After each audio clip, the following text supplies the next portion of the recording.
Welcome back in Like Flynn viewers. Today, I want to talk about something that was on my mind. So just recently, I finished watching Jaws 4: The Revenge. It had been the first time I've seen this movie in a very long time, because it has a reputation of being a horrible movie. Now, I am a huge fan of the original Jaws. I'm a fan of the movie Jaws 2, and Jaws 3 was Then Jaws 4 had this horrible, horrible reputation.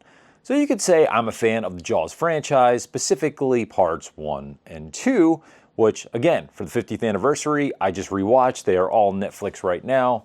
Feel free to drop in and take a look at them. Now, what was on my mind is Jaws the Revenge, or Jaws 4, as bad as everyone says it is?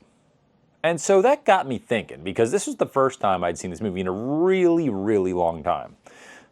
The cast is okay. You've got Michael Caine, who pretty much took this movie for the paycheck. Lorraine Gary, who returns to the franchise after missing part 3. She was in 1. She was in 2 briefly, and then she totally skipped 3 and was in 4. She was probably one of the main cast members in part 4. The rest of the cast, unfortunately, no one to really speak of. Now, when I was watching it, I understand there was a lot of production issues, a lot of juvenile actors, but I feel like this was a movie they really went for. They really thought that they were shooting a masterpiece. They thought that they were shooting a true sequel to Jaws. They pretty much erased Jaws 3. So the feeling that the director must have had was like, Jaws 3 was terrible. We're going to completely erase that, go back to the roots of Jaws 1 and 2, and just make this a continuation of Jaws 2. Because you get, Michael Brody, who is a researcher, and he's an ocean researcher. Unfortunately, they don't say anything about what he did over at SeaWorld. They don't acknowledge it. They don't say that he's ever had an issue with another shark. They don't even bring that up. Sean Brody, he's a police officer back in Amity. They don't touch on the fact that he was in SeaWorld and him and his girlfriend were attacked by a shark at SeaWorld in part 3. So it's almost like part 3 never happened.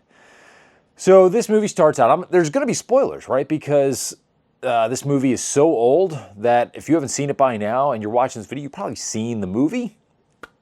And you have your own opinions. And I'm going over my own opinions. So it starts off right away. We get a lot of these original characters from the first Jaws. You see, like Miss Kittner, she's in there. You see the sheriff's office, where I think her name is Polly. She was in the movie. And then some of the other town folks that you've seen in Jaws 1 and 2 show up in the first few minutes of Jaws 4. I think that's kind of cool. Like when I was watching it, I guess I'd never really recognized that before. And I was like, all right, that's kind of cool that you've got these original characters that are grounding this movie in the Jaws universe, going back to Jaws 1 and 2. And you've got Lorraine Gary, and then you've got this actor who's playing Sean. Again, the actor from 3, if you wanted to connect them, he could have shown up in 4. I don't know what the story was behind it, but again, I think they were trying to erase the fact that 3 might have ever happened. They were just trying to retcon part 3. So, as many of you know, early on in the movie, Sean gets killed, eaten by the shark, a couple of days before Christmas. It sucks. He's going out and trying to get a log from, wedged under like some sort of channel marker, and freaking Bruce the shark comes up, devours him, eats him, chews him up. He's hanging on a log. He's screaming. He's blood everywhere. And bam, down, done. See you later. Sean Brody is now with Martin Brody up in Jaws heaven. That really messes Mrs. Brody up.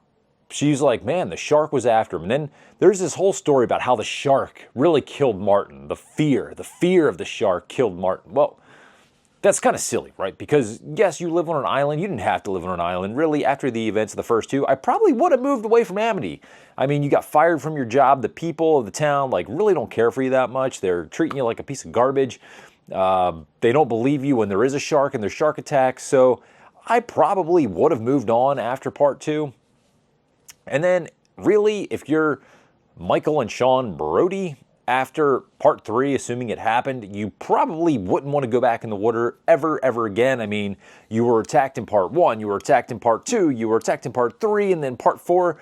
You're telling me that you're still an oceanographer studying the oceans. And then it also gets into, like, he's doing this work with Mary Van Peebles to get money from, you know, some sort of like college or educational facility, which leads me to believe like they're still trying to get their degrees. They make a point that they're trying to get a degree. So there's just like a lot of plot holes, right? But it was kind of cool. The opening was kind of cool. Open on Amity, and you see all these original returning characters. Now, Michael comes in and he's like, all right, Mom, to help you grieve, I want you to get away and I want you to come to the Bahamas, which is surrounded by water, because you're afraid of the water. You think there's a shark that's trying to kill us all. The fear of it's killed Dad, it's killed my brother. And now, like, hey, I'm in the water, but I want you to come down and chill with me for the Bahamas in a little bit.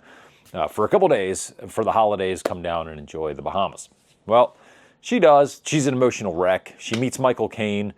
And this is where the movie really hits the brakes, right? So you got one kill, which is a pretty good shark kill to start the movie. Then there's like this really slow build, and there's just like goofy stuff that happens, and we're character building. The problem is, this is going on for almost the entire rest of the movie. The shark attacks are really just, hey, we got a shark in the Bahamas, and we're going to study it. We get to know the characters. You know, Hoagie is trying to romance Martin Brady's wife, and, you know, she is falling for him. And she's starting to get over the fact that, you know, the shark is coming after her family. And then just as she does, lo and behold, you know, we have our next shark attack. But the problem is we go for what feels like almost an hour without any sort of shark attack, shark violence. We have, I think they've realized that, hey, this movie goes on for so long that there's no shark attack. We're going to put in a nightmare sequence where we're going to show Ellen Brody swimming in the ocean for some reason. Even though she was scared to death of the ocean, we're led to believe that, hey, she just decided to go swim in the ocean, and she gets attacked by Bruce the Shark. And then you're just like, oh my gosh, it was a nightmare sequence. Well, it's a shark attack scene, but it never really happened because it's fake, right? It was a nightmare sequence. And that was the only thing that we get from the beginning of the movie all the way to the end of the movie. Now, when the end of the movie happens, we do have a pretty gnarly shark attack. And I'm not even going to lie to you, right? So the shark attack on the banana boat, that kind of scarred me for life. I have never been on a banana boat. And I swear to you, I probably never will get on a banana boat, because I do think that was one of the most clever Jaws kills, and probably one of the most gruesome Jaws kills, because you literally have children on a beach. And I mean, it's not as bad as the Kittner boy getting eaten, but, you know, they're literally like, hey, I'm going out, little Thea's like, I'm going out on the banana boat, and Mom's out there with her kids, and lo and behold, Mom's getting eaten. You know, she's at the end of the banana boat, and the shark comes up, tries to grab Thea because there's a whole vengeance thing. The shark wants to kill everyone in the Brody family, and misses Thea, but gets Mom. And we see her literally get lifted up, chewed up in the shark's mouth, drug under the water. That's got to be horrific. People on the beach are screaming, there's blood everywhere. Good kill. So that sort of redeems the movie a little bit. But then, that was the last kill in the movie. There's 2 kills. I mean, Hoagie, at the end of the movie, kind of flies him to the boat. See the shark take the plane down, and he's just like, don't see nothing. He gets up. Good Lord, the breath on that thing. Oh my gosh. Well, he must have gotten close to the shark to know what the breath was like. And then you got Mary Van Peebles, who gets eaten off of the front of the boat, trying to put a rod down the shark's mouth. And that was kind of just silly. Like, why would you do that? Like, no tether or anything. And I don't know if he was supposed to die, and they were just like, no, we don't want to have him die because he's a likable character. But lo and behold, after they kill the shark really stupidly with the whole howling and everything, he's still alive. He's floating there. And I never noticed this till now, but it's totally obvious that they were in a water tank.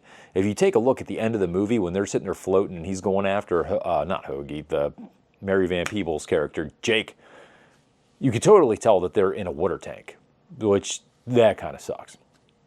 Other things along the way, I mean, you get like just the random running scenes, the shots that go back to the original Jaws. I guess they had to pay Roy Scheider's family to use his likeness and image in that film, because you see like some of the mimic scenes and stuff. And then the one thing that didn't make much sense is like Michael Brody's wife is really horny.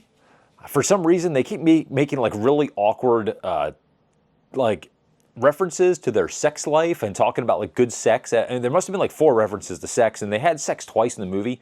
He's sitting there and he's having this character crisis. He's having nightmares and all kinds of stuff. But then he totally like has sex with his wife multiple times, and he just takes her. For some reason, there's a stupid thing about taking out the garbage, and then they just were arguing. Then he's like, hey, I want to have sex with you right now in the garage. And so lo and behold, she's like welding. He doesn't even shut the garage. She tells him to shut the garage door.